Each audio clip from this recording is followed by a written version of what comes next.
engaged. Oh my God! He asked me last night. What is happening? So will you be my maid of honor? Of course I will. I don't know what I'm supposed to do. No, just whatever. Throw the bachelorette party Yeah. in the shower and... Oh my God. Let's go meet the rest of the bridal party. Come on. You have to punch it a couple times. You remember my cousin Rita? They just bought a new house. It is gorgeous. I wouldn't know. I only see the kitchen and the laundry room and the ceiling in my bedroom. Sometimes the floor. This is Becca from work. This is your husband? Oh, no, I don't know him. I'm single. I was so distraught when I was single. And I'm fine being by myself. Oh, Becca. This is Dougie's sister, Megan. You must be Annie's fella. I'm not with him. I'm glad he's single, because I'm gonna climb that like a tree. You have to meet Helen. You're so pretty. You're so cute. Did you come from work? What are we doing for the bachelorette party? What about like a princess theme? Versace meets the gold rush. I'm thinking tanned gentlemen that swallow fire and wear sarongs. Female Fight Club. We grease up. Surprise! Beat the crap out of her. I don't hate it. Vegas it is. I had a dream last night that we went down. Oh, God. You were in it. What? Excuse me, ma'am. Please return to your seat. She's not great at flying. I have something that might help you relax. I'm ready to party! Oh, yeah.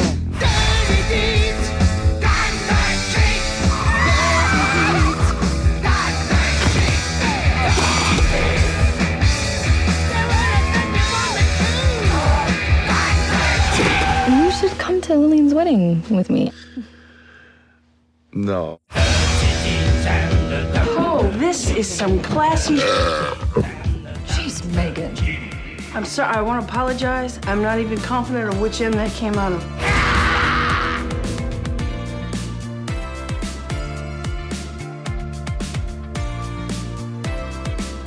Welcome to Dorking Out. My name is Sonia Mansfield, and it's happening. It's happening. It happened. Joining me is my podcasting sister from another mister and the co-host of Dorking Out, Margo D. Hello, my friend. I've seen better tennis playing in a tampon commercial. We are dorking out about 2011's Bridesmaids. We needed this, y'all. We needed more laughs. Directed by Paul Feig. It's written by Kristen Wiig and Annie Mamello. Sure. And it stars Kristen Wiig, Maya Rudolph, Rose Byrne, Melissa McCarthy. What a treasure. MVP of this movie for sure. Wendy McLendon Covey, Ellie Kempner, Chris O'Dowd. He could have all of this. All of it. And more. And more. And more. Matt Lucas is in there, Rebel Wilson, and John Hamm as the worst fuck buddy ever. My friend, did you see this in the theater? Yes, I did. I was super psyched to see it, and it was amazing. Gross. So gross. So gross. I also saw this in the theater, and I was pregnant when I saw it, and I almost peed my pants. Like, now I will almost pee my pants all the time for no reason, but at the time, that was a rare thing. So I laughed really, really hard when I saw this in the theater, and I laughed really, really hard last night when I rewatched it. It was the right movie for the right time. This movie made so much fucking money when it came out. It had a $32 million budget. It made over $300 million. Holy shit. I know. And then it sparked the conversation that Hollywood always has when female-led movies make money, which is, what a surprise! I had no idea that women like to go to the movies. This is going to be the new trend. And then nothing like it comes out again for another 5 years. Yes. But yeah, this one it's really outrageous. It's pretty gross in some parts, which is funny because then I read some of the reviews and people Or like, it didn't need to be gross. Like all the other stuff works so well, it doesn't need to be gross. And I'm like, I don't know. I think the gross stuff is funny too. Like, I'm like, just let it slide. Can't we have gross out humor for ladies? I think it's fine. I'm not squeamish, you know that. Yeah. I I'm don't not think squeamish. I don't think I am either. Yeah, we're not squeamish people. So it's I'm okay. I'm great with fart jokes. I was okay with someone somewhere. Oh God. Yes. I know exactly what you're talking about. There's a scene where she and her friend were on the phone at the same time and both had diarrhea. I know the diarrhea songs. We'll get to the diarrhea scene. Let's just go to the movie. Let's get through the movie. But I love that you brought up someone somewhere because that scene also made me laugh so hard I was crying. Like, and some people it makes them literally sick. But yeah, that's on them. So the movie opens with Kristen Wiig, and she's having not awesome sex with John Hamm. Like, he's all over the place, but you know, he's hot, so she's letting it slide. For some reason, she still wants him to like be her boyfriend. I guess because he's just hot. I don't know why you want a boyfriend that's not good at sex, but okay. And he's just like, he's one of those dudes. He wants a situationship before that word was a thing. I've never even heard that word before. Are you kidding? No. Oh, okay. Yeah, he wants a fuck buddy. Like, I know fuck buddy. Yeah. And she wants a boyfriend. And so she's doing all the things that like girls do to try to trick dudes into picking them. Basically, she's like getting up before him and like making herself look beautiful and then, you know, pretending that she just looks that way in the morning. But he's just not that into her. He wants to fuck her, but he doesn't want a relationship. And he tells her as much by saying, I really want you to leave, but I don't know how to say it without sounding like a dick. Like that shot of her on the gate as it opens, like I remember watching the movie theater and people fucking laughing right from that. Yeah, she gets dressed, she's leaving, and then she decides she can't figure out how to open the gate, so she's just trying to scale the gate. And then his like maid or something shows up and opens it, and she ends up swinging out on. It's pretty embarrassing. She has some pretty embarrassing. She's in a lot of embarrassing situations. She's a mess as a person. She is a hot mess. She is a hot mess in all the sense, literal and figurative. She's a hot mess. Yes, she is. She then meets up with like her best friend, and that's Maya Rudolph, national treasure, Maya Rudolph. And who I was, by the way, talking about a couple of weekends ago. I'm sorry. No, you're fine. We were talking about Saturday Night Live and Maya Rudolph, and I was like, oh, and you know, her mother is Minnie Riperton. And then all these people around me were like, what? And then Minnie Riperton had a song called Loving You. Yes. Which is and then she hits a note that like, yeah. And at the very end of the song, she says, Maya, Maya, Maya, which is her daughter. And Minnie Riperton died of breast cancer at 31. Fuck cancer. Yeah. So Maya Rudolph is like a super talented person. She comes from very talented genes. Yeah. Yeah. And we love her always. She's amazing. Yes. And I love that they are both like, they're too poor to pay for the boot camp. So they're like, there's a boot camp going on in the park, and they're just like lingering on the outside behind a tree doing everything that the boot camp people are doing. And then they try to play it off like they're just dancing in the park. And he's like, pay for it. And they're like, we can't afford it. And he's like, it's $12. I've been that person, not the boot camp, but like definitely gone around the city and signed up for all the new student deals at every yoga studio and did like cheap yoga and then moved on to the next one. Yeah. That's my friend Kate and I used to do that all the time because yoga could be expensive. I would go to every book party my friends had. All my friends were in the publishing business because free food and free booze. Yep. And they just wanted bodies in the room. Yep. And you're like happy to do it. I'll go to the most boring book reading if there's some, whatever. You got snacks involved? Yes. By the way, that's how you get reporters to go to your things. If you want, yes. you want reporters to go to your shit, food and booze. We'll go. Yep. We'll go. We're poor. We got to eat. Yeah. So they're doing all of that. And they're very sweet. They've been like best friends since they were kids. They have a very sweet relationship. We learn a little bit more about Annie. It turns out she had this bakery that, went out of business. It wiped out all of her savings. Her boyfriend left her afterwards. He sounds like a real asshole. And since then, like she just works at some jewelry store where she's the worst salesperson ever. Like a couple's looking at engagement rings and she's like, relationships don't last. And what do you really know about each other? And they're like, you're not very good at that. And we meet her roommates, which are Matt Lucas and Rebel Wilson, who has the world's worst tattoo I've ever seen. It's so Jesus Christ, that back tattoo. I forgot about it. So gross. So gross. Yeah, all of her friends are starting to move on to like their next stage of their life. Like Lillian gets engaged and asks Annie to be her maid of honor. Sorry, Lillian is Maya Rudolph. She gets engaged. She asks Kristen Wiig to be her maid of honor. And it starts to sink in like my friends are moving to the next level and I'm poor and have roommates. And I don't know, we've all been there. Yeah. It's very relatable.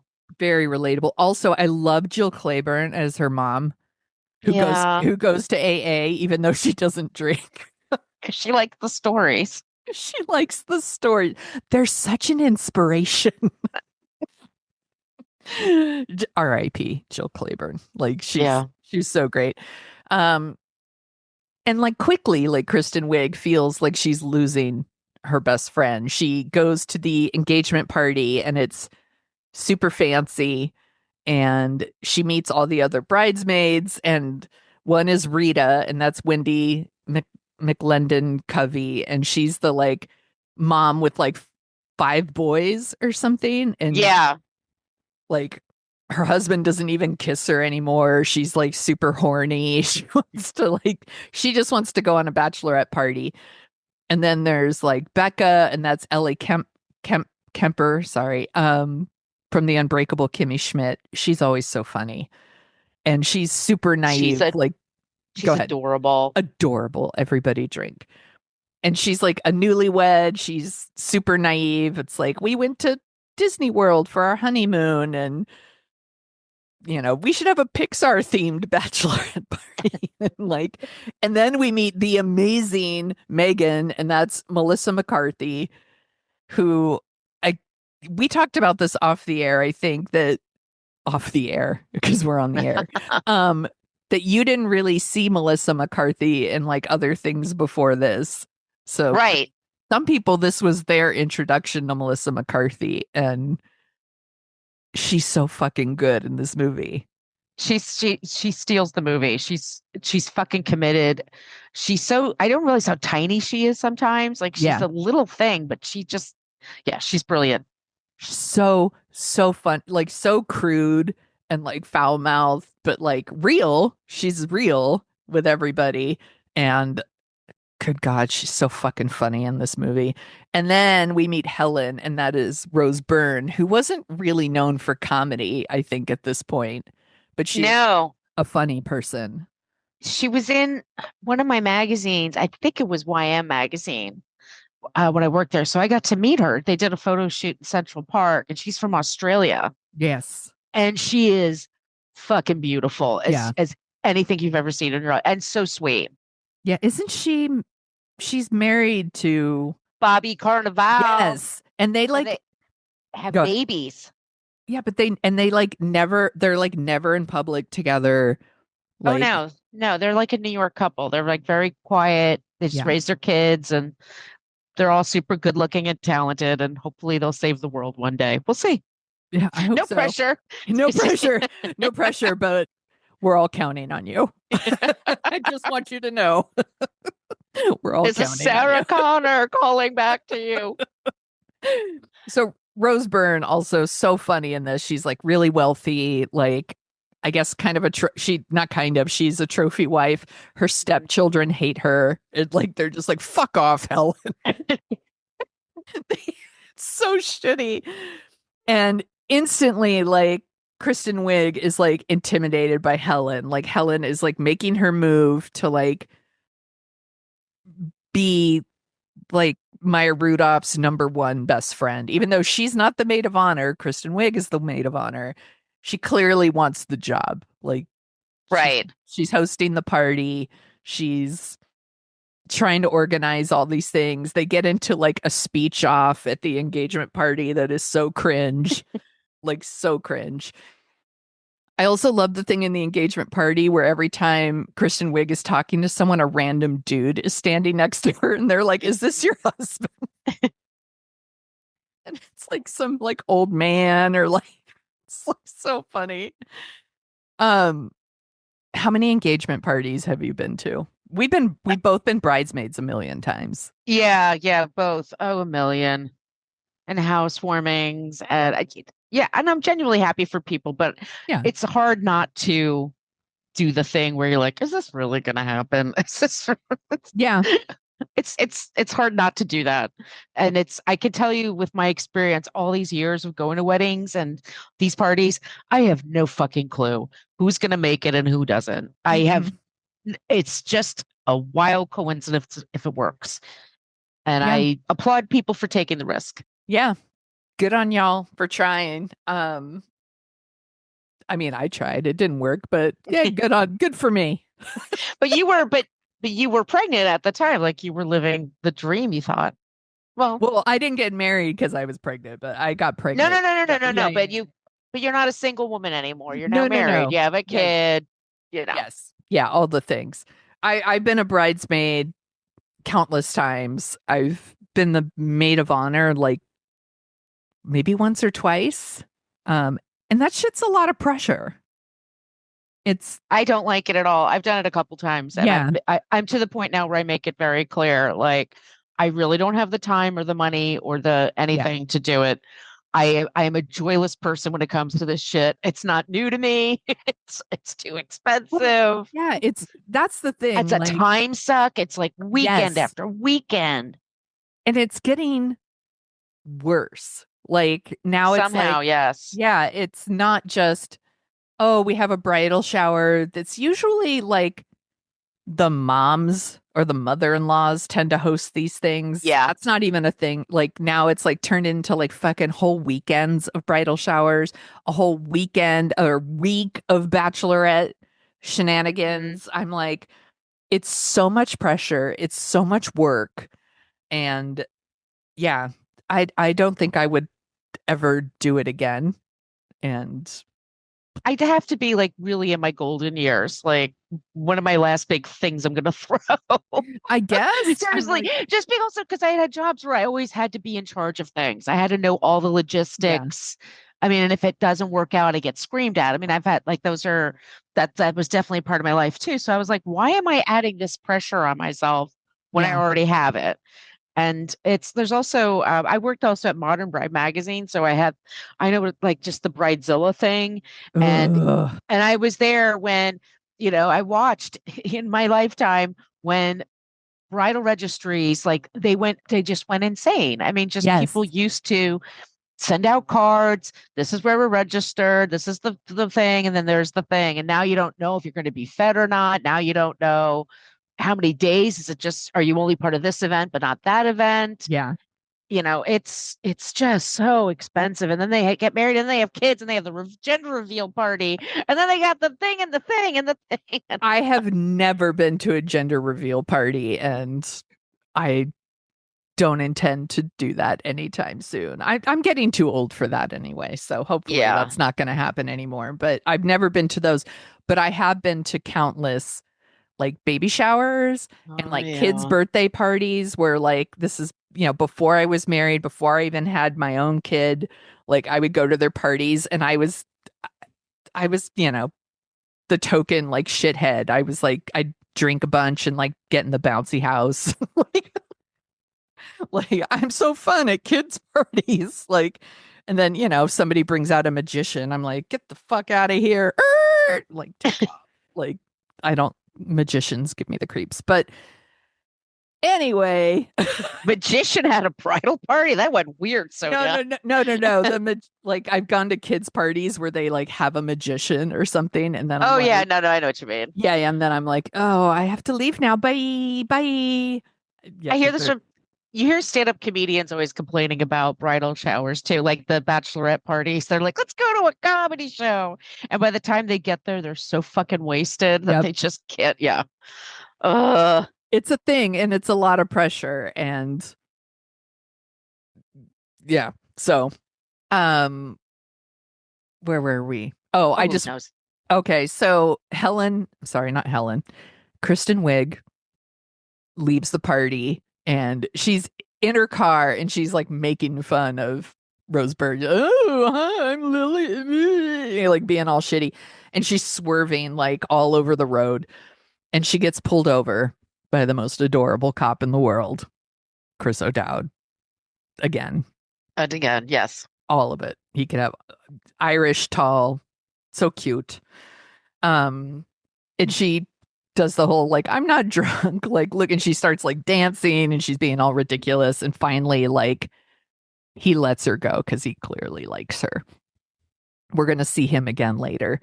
Then we get to the country club where Kristen Wiig and Rose Byrne play tennis, and that's where we get the thing from the kids saying I've seen better tennis in a tampon commercial. So good. It would be pickleball now.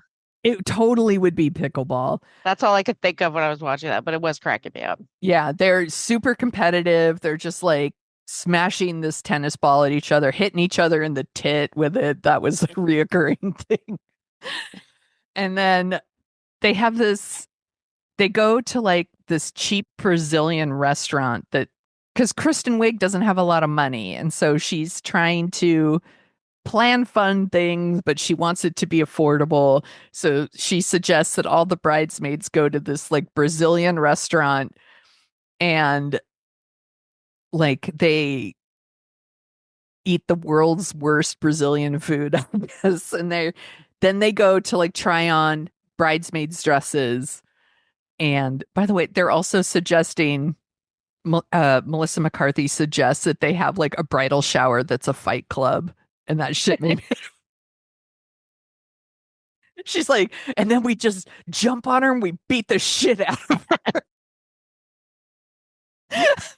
She's so crazy. So they go into this fancy bridal shop and they're looking at all the bridesmaids' dresses, and immediately like Rose Byrne is pushing them towards like this very expensive, like $800 fancy bridal dress or bridesmaid's dress, and Kristen Wiig's trying to push her to this more affordable one. And then they just start sweating and like their stomachs are gurgling. And it's like, it is just the grossest part of the movie. Like they just, Wendy McCoven says like, look, I don't even care what dress we get. I just have to get off this white carpet. And she runs into the bathroom and she doesn't even make it to the toilet before she vomits everywhere. And then Melissa McCarthy runs in and she's like, I need the bathroom. And she's like, she jumps on the sink and she's shitting in the sink and she's like, look away. It's so fucking gross. It's so gross. And then Ellie Kemper comes in and she like throws up on someone, and I laughed again so hard during this scene that Calvin, my 13-year-old, came out and was like, what's so funny? And I was like, everyone has diarrhea and they're throwing up on each other. He's all rewind it. So we watched it together. He's all, that is so gross and so funny. I'm all proud of you, Calvin. I don't even know what to say about that scene, but It is insanely gross. It's not something that usually in movies about women. And then No, they're pushing it, and that's also it's like it's Paul Feig and God damn it, Judd Apatow were Yeah. like, we have to have like a Mel Brooks moment. We have to take this. If we're gonna do it, we got to do it the whole way. Yeah. And what's funny is, again, like in some of the reviews I read, that scene is the thing that some critics point out and are like, we don't need that. This movie's funny without that. And that scene was actually pushed by Judd Apatow. Like, he was like, no, we need that. We need to go for it. So it's interesting that that's not what Kristen Wiig and her partner, I'm sorry, I forgot her name, Annie, wrote. Like, he kind of pushed that in there, and I think it's hilarious. And the whole thing with Maya Rudolph is wearing this beautiful, expensive wedding dress, and she just starts freaking out and it's like, I have to find a bathroom. And she just runs into the street, and her whole, like, it's happening. It's happening. It's happening. And she's like getting lower and lower to the ground, and people are honking, and then it happened. And she's like, oh yeah, you're doing it. You're just shitting in the street. It's so gross. Have you ever had food poisoning? Of course, everyone's had food poisoning. You can't avoid it. It's the worst. It's the worst thing in the world. You think you're gonna die. You think you're gonna die. Yeah. And just watching it makes like my palm, like I was laughing so hard, but it also palm sweaty. Mom's spaghetti. Like, it's like, ugh. So after that, we get another scene where like Kristen Wiig is trying to get John Hamm to be her boyfriend. Like, don't you want to go to the wedding with me? And he's like, no. And then she's like, fine, I'll ask George. And he's George Glass, which is Jan Brady's secret boyfriend. That's a Brady Bunch reference for all you youngins that are listening.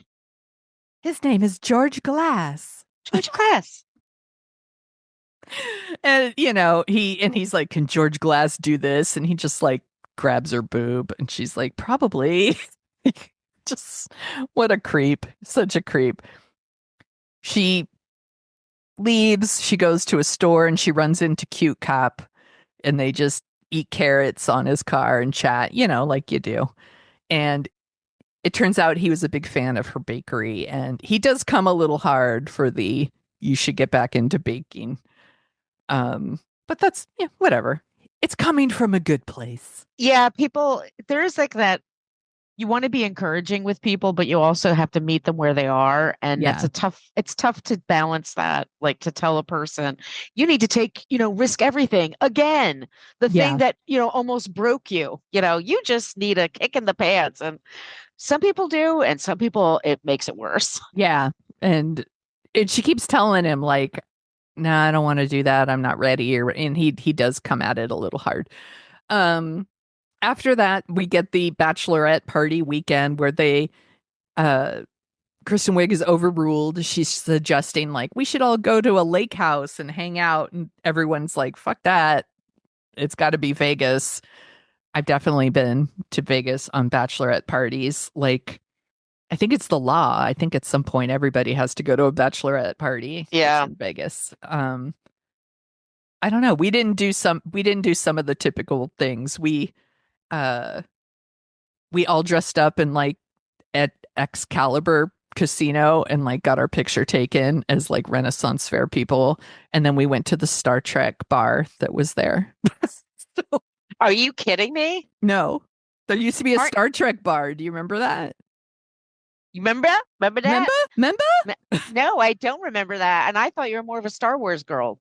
I am more of a Star Wars girl, but they didn't have a Star Wars bar back then. They didn't have a cantina. No. Ding, ding, ding, ding, ding, ding, ding, I ding, wish. ding. I would fucking be there in a second. Well, now they do. Now I'll get to Vegas. Now you could go to Disneyland and like go to the cantina. But like back then they had like a Star Trek bar and they had a Star Trek ride, and we all went to the Star Trek bar, and we did go to some cool club, but I hated it there and I didn't stay very long. I was like, peace out, bye. So they get on the plane, and Kristen Wiig is doesn't want Rose Byrne paying for her, so she's sitting in coach, and everyone else is in first class. I'm like, bitch, let that bitch pay and sit in first class, but she's too proud. She's too proud. Yeah, and I love that she is sitting next to Annie, her co-writer, and I love that she is also a nervous flyer and says, I had a dream last night the plane went down and you were on it. What a fucking nightmare. Nightmare. And of course, the best thing about this whole sequence is Melissa McCarthy is sitting next to a man who she believes is an air marshal. And she is just hitting on him relentlessly. And of course, the man is played by her real life husband, Ben Falcone, right? Yes. And the whole thing where like she comes out of the restroom and he's going in and she's like, do you want to go in there together and not rest? And he's like, I gotta get back to the seat. And she's like, you gotta get on this seat. Like everything she's doing. She's naughty. She's horny. She is horny, and she is coming on strong. She's like pushing her leg up on the wall, and she's a naughty girl. While all of that is going on, Wendy and Ellie are making out back there. They're both like I forgot about that. I totally cracked up. And it's totally random, and it's never brought up again. Like they're having this conversation where like the naive Becca's like, my husband can only like have sex in the dark under the covers after we've both showered separately. And like it's like boring. And that's when Rita, the more experienced one, is like, my husband doesn't even kiss me anymore. And at some point they get drunk and they start making out. And Kristen Wiig takes like some Valium, I guess. She gets Xanax from Rose Byrne. And then Rose Byrne not only gives her Xanax, because she's freaking the fuck out. Like, she's like, why she's not kicked off the plane sooner, I don't know. Oh, spoiler. But anyway, yes. So she gives her a Xanax, and then and then she comes back with a huge glass of scotch and said, take this. And then her seatmate is like, you just finish that. Just finish that. So she drinks this gigantic gullet of scotch and takes a Xanax. So then she's walking around the plane high as fuck, which I'm ready to cracks me up. And I love when she gets kicked out of first class and then she tries to sneak back in just by wearing giant sunglasses. Like, that'll do it. I'm with him. And it doesn't go well. And the plane has to make an emergency landing and they kick her off. And it turns out that guy is an air marshal. Which is such a great reveal. Such a great reveal. And now they're all like riding on a bus back home. And Maya Rudolph's just had enough. Like, she suggests that Helen plan the bridal shower and the wedding stuff. And because Annie is clearly over her head. Yeah, in over her head. And Annie takes it like really personal. And it's like, yeah, but also you are fucking it. Like, Maya Rudolph's character is not wrong. No, and it's her wedding and it's her day. And if her friend is going to fuck up at every level, you know, she'll also screw up the wedding day. I get it. Like, and she has to take she has to take some accountability. Yeah. You know, she also needs to just speak up and say, look, I'm in over my head. Yeah. I can't afford this. I'm just not in a space right now in my life. You know, but she's also too proud. She doesn't want to admit that she's flailing. Yeah, exactly. And I've been like a bridesmaid. My sister and I were bridesmaids for my friend Amanda. And another one of the bridesmaids, she's like, just let her like plan the stuff. She likes it. And I was like, great, enjoy, knock yourself out. Bye. Yeah. How fun for you. Okay. Just send me the email updates. Seriously, I was like, no offense taken. Enjoy. If you like planning, I'm all for it. I love to just go along with someone else's plan. That's great. Less work for me. Then Kristen Wiig goes out for a drink with cute cop. He's very sweet to her because he likes her. And they, go back to his place and he's into her. Like, I'm so glad this is happening. She gets to sleep over. He's not a dick about it. He makes her coffee, but then he like comes on a little strong. He like buys all this that's stuff. a lot strong. Give me a break. Yeah, he's like, let's bake a cake right now. And he puts out all the expensive like pottery and all this stuff. And it's like, dude, chill. Yeah, just that's enjoy snuggling in the morning that first time. Yeah. Work your way to let's spend the day baking a cake together. Like that's yeah. Yeah. Well, I don't want But I would do it anyway because it's so cute. I'm not lying. I make my cranberry cornbread. I'm my like Martha Stewart recipe, of course. I'm like, whatever you want, my dude. If baking a cake is what you want, I'm into it. I'll wear nothing but an apron. That's totally fine. So she runs out of there. She goes to work at her jewelry shop or at the jewelry shop, and a teenager comes in and is like, I want to buy a best friends forever necklace. And well, that doesn't go right.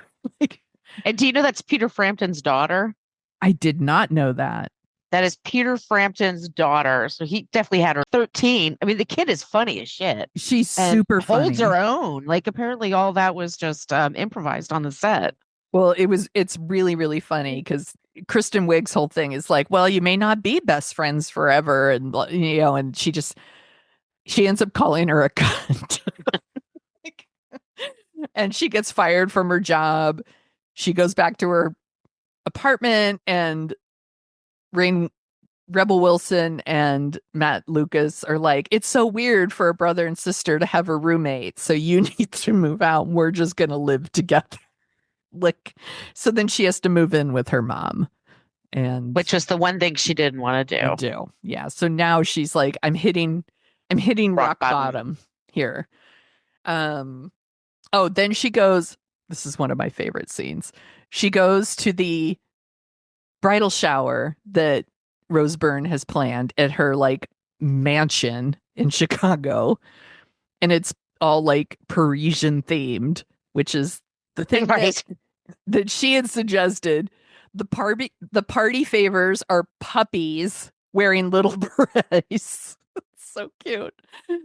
And just like she gives Maya Rudolph a very sweet, like heartfelt gift of like, here's all these things from our childhood, like framed pictures of them as kids and all these like CDs that they loved when they were kids. And it's very sweet. And then like Rose Byrne's like, I bought us a ticket to Paris.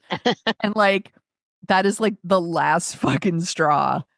And Kristen Wiig freaks out. My sister and I talk about this scene all the time where she freaks out and she's like, look at that fucking cookie. It's like there's this giant heart cookie out there, and she's all, do you think all these women are gonna eat that stupid fucking cookie? And she runs over and she like starts eating it and like taking it apart and trying to shove it in the chocolate fountain. And I liked it better. Like honestly, like right from the start, what made me laugh, and the audience I was with laughed really hard, is just she just stops. She just goes, "Are you fucking kidding me?" And that's like, because who has not been in that moment where you're just where somebody has to upstage you? Yes, and it's so like unnecessary and such a shit move. It is such a shit move. Yeah. Again, I took a snippet of the movie last night and sent it to my sister, and she's on my favorite part. Like, stupid fucking cookie. So she gets into a huge fight with Maya Rudolph, and she leaves, and she's driving in her car, and Melissa McCarthy passes her, and she's got a car full of 9 puppies. And they're adorable puppies. So I want to go with her. She's like, hug, hi. Like, she has all these puppies. And she gets into a car accident. And Because she didn't fix her frickin' tail light. She still hadn't fixed her brake lights, and she got into a car accident, and cute cop shows up again, and like it doesn't go well, let's just say. And then she calls John Hamm to pick her up because she didn't know who else to call, and immediately he's trying to like try to get her to give him a blowjob, and she's like, I'd rather just walk. So she leaves. Or she gets him to stop, and she gets out. Then what happens? Oh, she just goes home and is like, she's really hit rock bottom. And then Melissa McCarthy comes over with her 9 puppies. And that's when we get I took 9. I maybe did slightly overcommit. and she gives her like a really good speech about like, hey, growing up was hard for me. It was hard for me to make friends, but here I am, like, I am your friend. We are friends. And like really gives her some shit and some tough love, which is what a real friend does. Like, yes. They say they love you, and they gently point out where you fucked up, and then they say they love you again, and they'll help you up. Yes. And it puts her on the right track, and she's like, okay, I need to fix shit. So she bakes a cake for cute cop and leaves it on his porch, which he promptly ignores. And then she keeps driving by, and like the cake is still not picked up, and the raccoons are eating it. So sad. And then the wedding day comes, and it turns out Maya Rudolph has like gone missing. And so Rose Byrne shows up and is like, you know her best. Help me find her. And so they kind of team up, and they, have a nice little chit chat about how they all kind of have the same problem. Like Rose Byrne is also like, it's hard for me to make friends. Yeah. And her and Kristen Wiig make up. And of course, like Kristen Wiig wants to get cute cop involved. And I do think it's really funny when she keeps trying to get him to pull her over. She's like, littering, pretending to drink, speeding. And he's like, I don't care. And eventually, like, he decides to help her. And it turns out she's just in her apartment, which is pretty embarrassing. And Kristen Wiig goes to Maya Rudolph's apartment, and they have a nice chat about, weddings are a big deal. Like they are like, duh, it's a big deal. And it's like super, emotions are heightened around weddings. That's why people lose their shit about bridal showers and bachelorette parties, and they want everything to go perfect at the wedding, and everything is heightened. And especially nowadays, everybody has a camera on with them. Yes. So you feel that pressure because people immediately publish, I'm at this wedding. She's coming down the aisle. Here's the food. Here's like, yeah. Ugh, God. It's so stressful. That's depressing to think about. Yeah, that's so stressful. Yeah. I'm proud to say I was not a bridezilla. I was just like, can we just go to City Hall and get married? But Sonia's is the opposite though, because she doesn't. I didn't want to plan anything. Yeah, she doesn't want to plan anything, and then she's like, "Oh fuck, I don't have flowers out of this." Just hire somebody to do it or assign it to someone. I know, it's so funny. I think we talked about this in the Bridesmaids episode where a friend was like, "You need a bouquet," and I was like, "No, I'm fine." And then I called her the day of, and I was like, "I need a bouquet," and she's like, "You're a stupid fuck face. And I already ordered you a bouquet, and I'll bring it to the wedding." I was like, that's a friend with your hands by your sides. Like, I know. Derp. Put them in your pockets on your wedding dress. I'm just gonna walk down the aisle swinging my arms. Yay! Like carrying a red balloon. Yeah. Like, what am I doing? Alexander Skarsgård. Hey, want to play? Ralphie. You like Brazilian food, Ralphie? Anyways, I'd watch that movie. I'd watch it. Yeah, it's on Netflix. I was going to do that right after this. Ooh, all right. Maybe I'll do that. So big wedding. It happens. Rose Byrne can't help herself though. The wedding is super over the top. It's like lasers and fucking fireworks, and she hires Wilson Phillips to sing Hold On. And they all are wearing the bridesmaids dresses, and they're all singing along, and good times. And then we see that like Melissa McCarthy and the air marshal are still a couple, and they're there at the wedding with like the 9 puppies. Because you got to bring them everywhere. So don't you know that, Sonia? When you get a dog, Well, you do, or they pee and poo all over your house and rip everything up. So, why not? After the wedding, like cute cop shows up and picks up Kristen Wiig, and they ride away in his police car where he makes her ride in the back seat. And I was like, yeah, I'd do it. Mm-hmm. I'm all in. Blue lives matter, man. It's all good. And that's the end. We get some like, all of them singing Hold On, and this made me like the song way more than I used to be honest. It's my favorite listen for that song, actually, to be honest with you, because I was a little tired of it at the time. It just was played everywhere. Yeah. You could not escape Wilson Phillips. And Release Me, remember? Oh my God, Release Me and Impulsive. Impulsive was the other hit. Like that album. They were good songs. It was just they were everywhere, but especially Hold On. Yeah. Yeah. It's such, this movie's just really, really funny. It's exactly what we needed right now.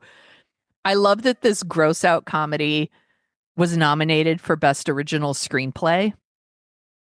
And it didn't win. But it's a good screenplay, yeah. Yeah.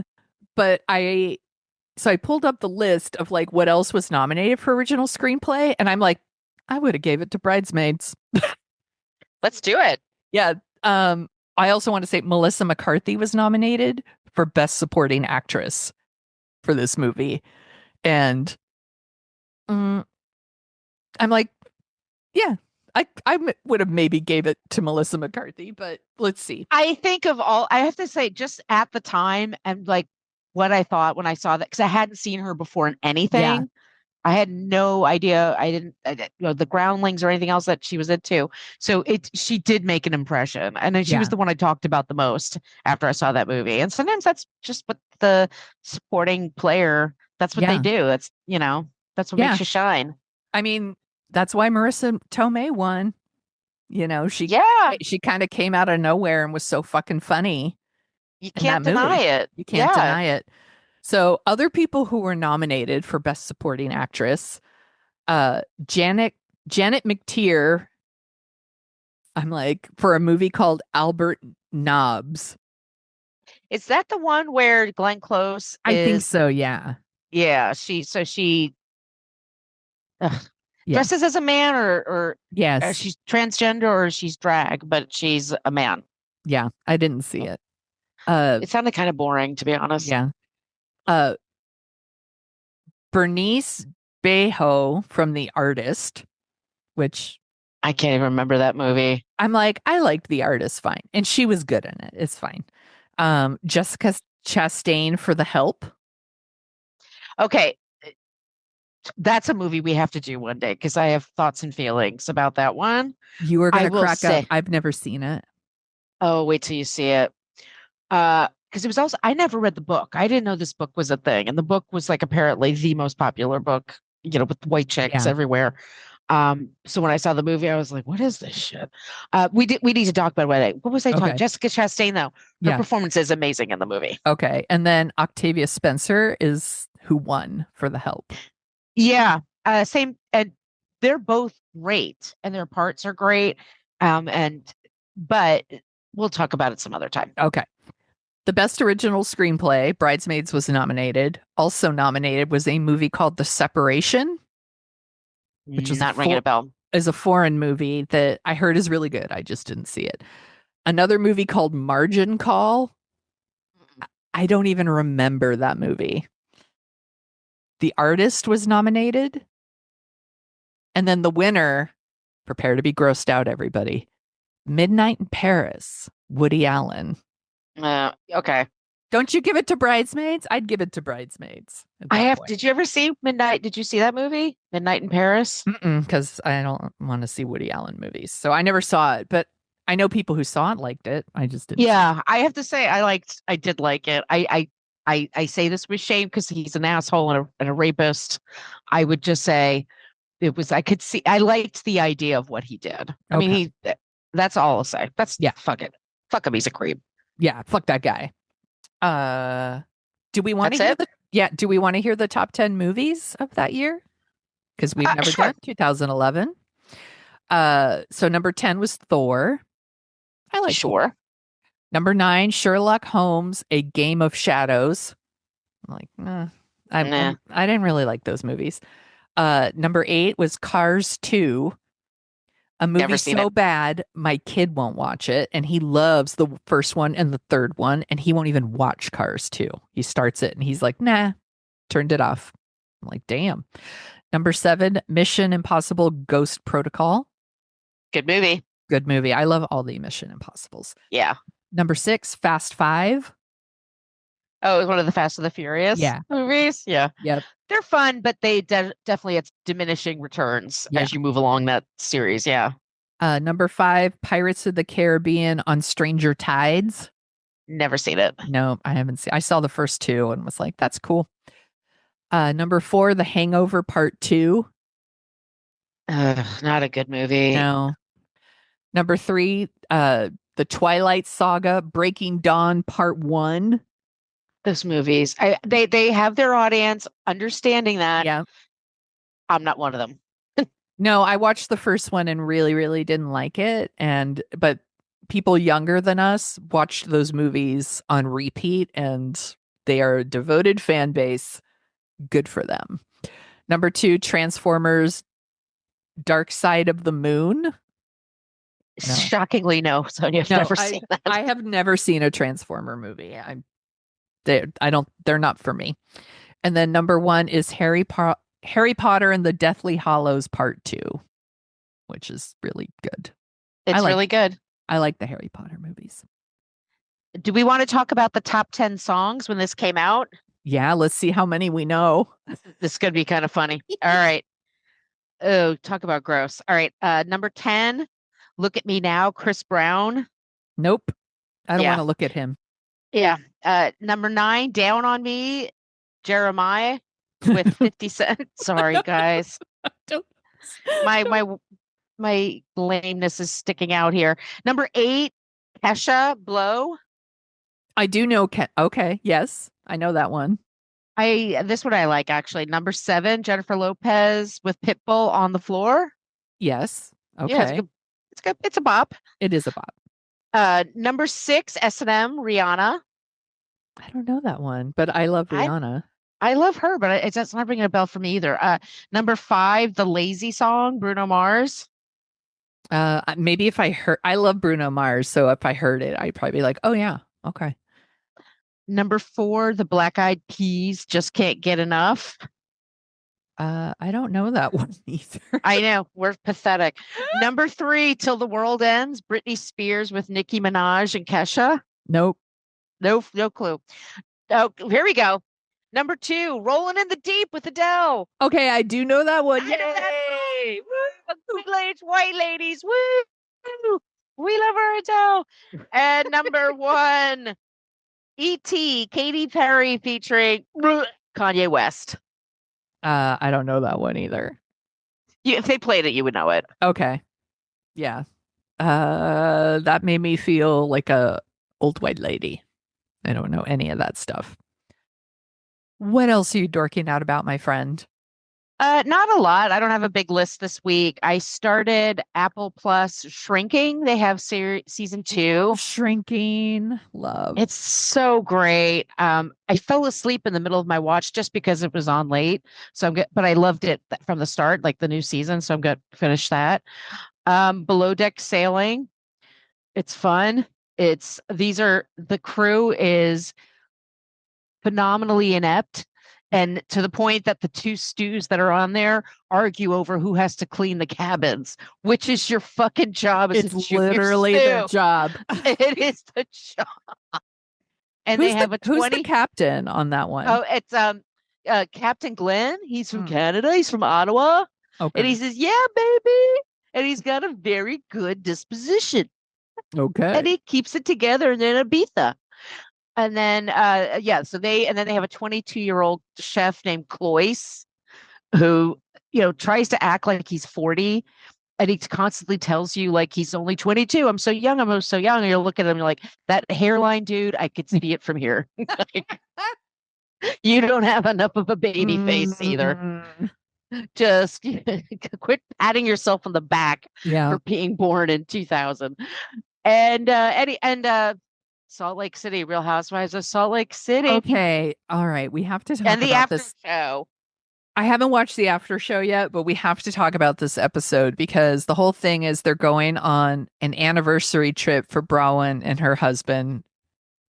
I forget his name. I'm sorry, but Todd. That sounds right.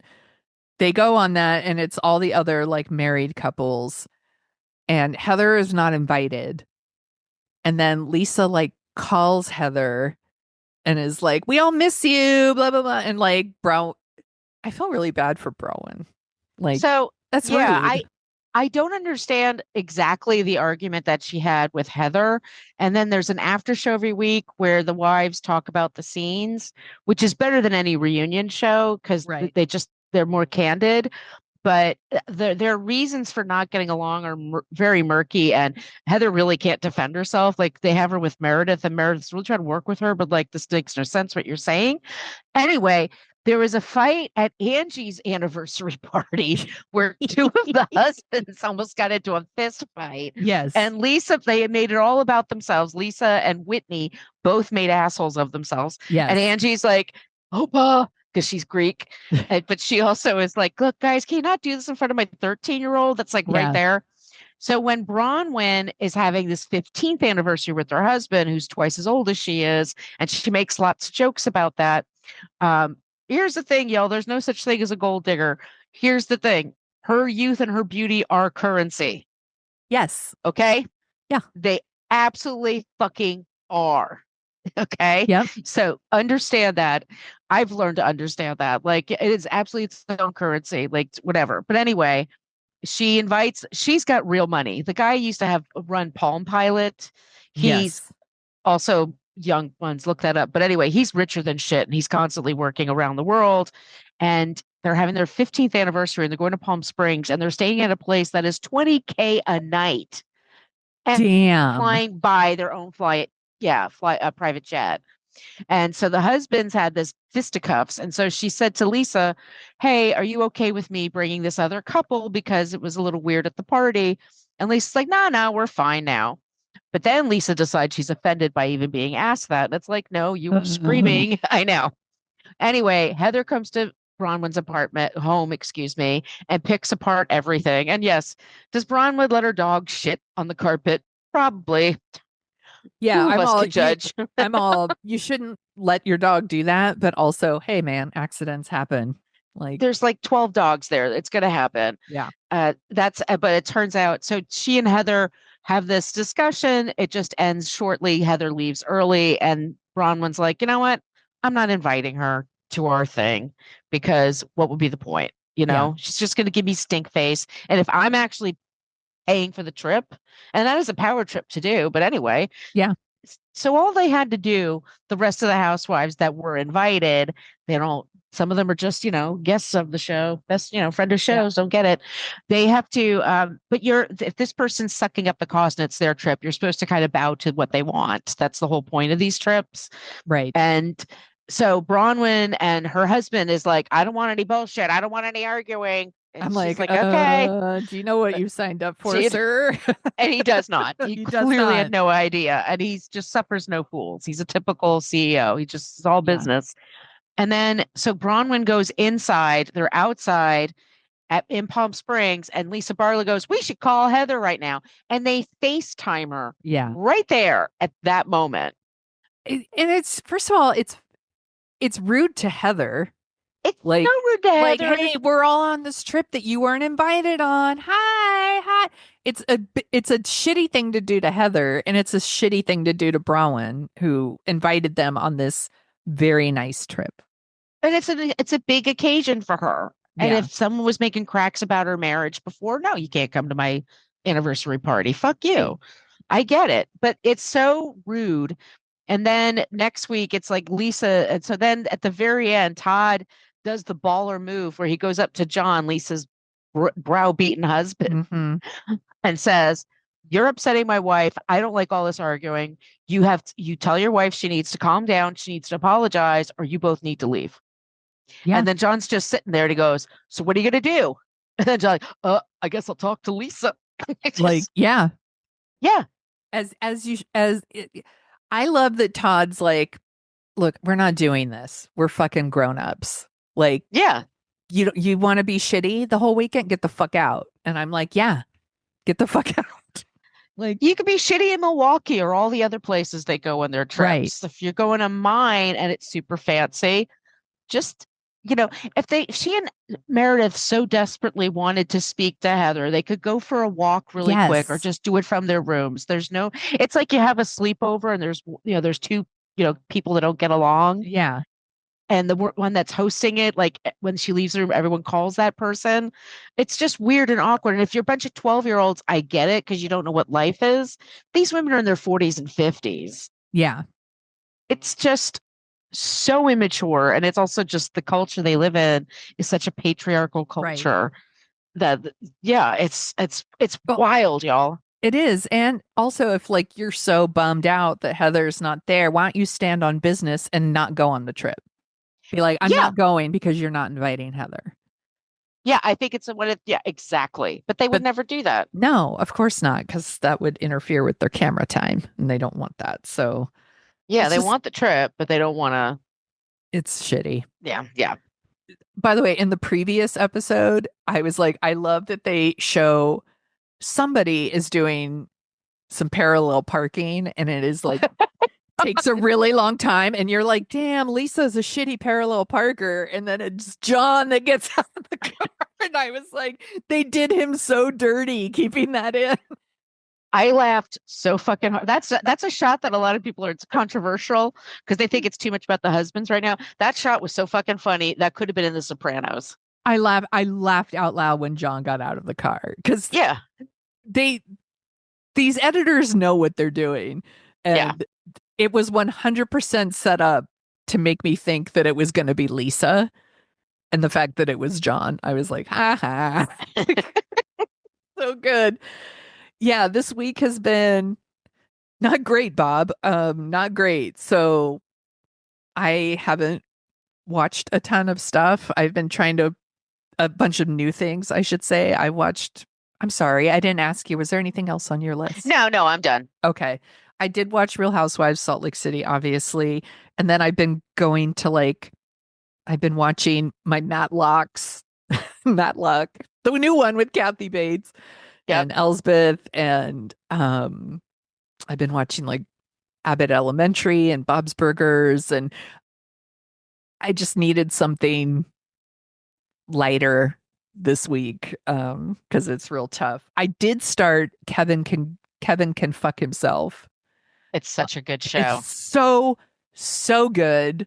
I kicking myself for waiting for so long to watch it, but I'm really, really enjoying it. I think it's really, really interesting how it's done.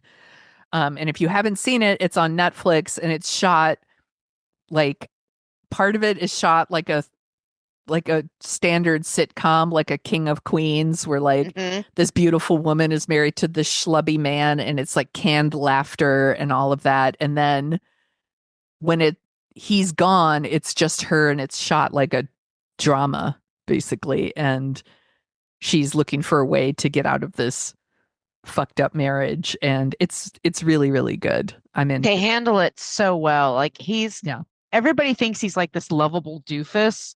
And he does things like he drains her bank account and other stuff. And everybody thinks like, oh, Kevin, he's such a kind of loser, but we love him. He's not that smart, but blah, blah, blah.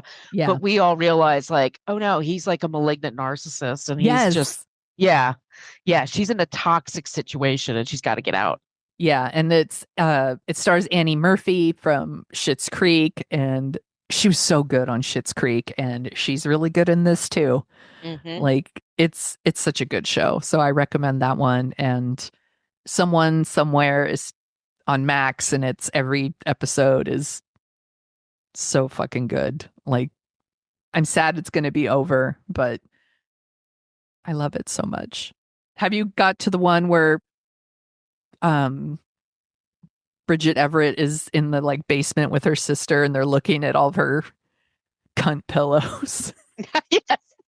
It's like Mary Cuntmas. I'm like, I want a Mary Cuntmas pillow.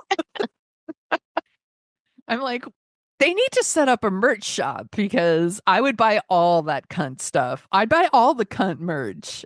It's got to be on Etsy, right? It's got to be, right? But Yeah. I would love to support their show if they had a merch shop, and they need to get on that shit. So highly recommend that one. And I think that's plenty. Y'all, we're just trying to get through it.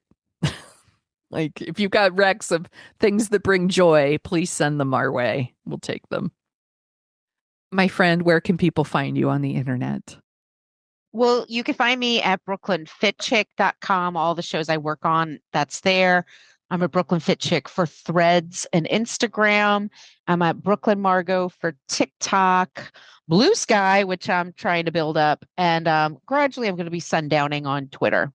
So those are the places you can. Oh, also my web. Please sign up for my YouTube. Yes. I'm good. I wrote a book about Saturday Night Fever. I'm going to be doing promotions and my own videos and shit. And it's be really fun if you could do that. It's at my name, Margo Donahue. And if you like the sound of our voices, we co-host a show called What a Creep, where we creep out.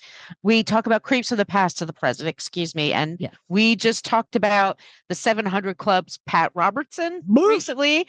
And then we had for our non-creep Melissa McCarthy. Yeah. So sometimes there's some symmetry there. Yeah, so definitely check that out. We're clearly never going to run out of creeps, and we try to make it as fun as possible. So please, we do like old-timey movie creeps, so we do history creeps, we do current pop culture stuff. That's all kinds of shit. Yeah, all the shit. All the kinds of shit. You can find me at thesoniashow.com and The Sonia Show on Instagram. And I have to be careful now because I immediately was going to say on Twitter, but no, I'm also leaving Twitter. Like, you'll go there and see a pinned tweet that says, I'm not here anymore. So find me on Blue Sky and Instagram and Threads and TikTok.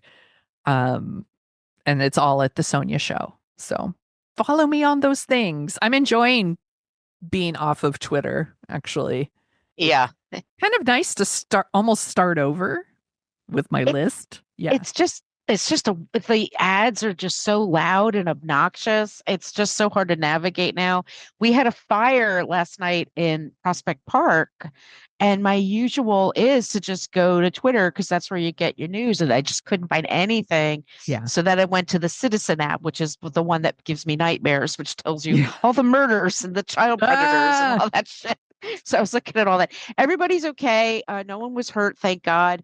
But it was 75 degrees in November when this happened. I'm in New York City, and we've had a drought for a month and a half. Yeah.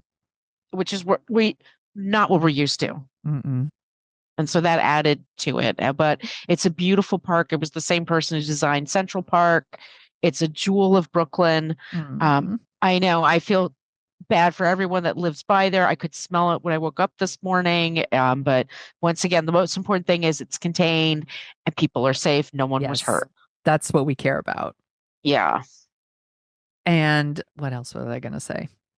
Oh, email us at dorkingoutshow@gmail.com. We take requests. So if you have some movies you'd like to hear us dork out about, and we haven't done it before, because sometimes y'all ask for stuff we've already done, email us. And if you give us your address, Margo will send you stickers because she's a nice person. And you are a nice person. You are a nice person. You can also, like, if you're on Apple Podcasts or Spotify and you want to give us a review, that would be amazing.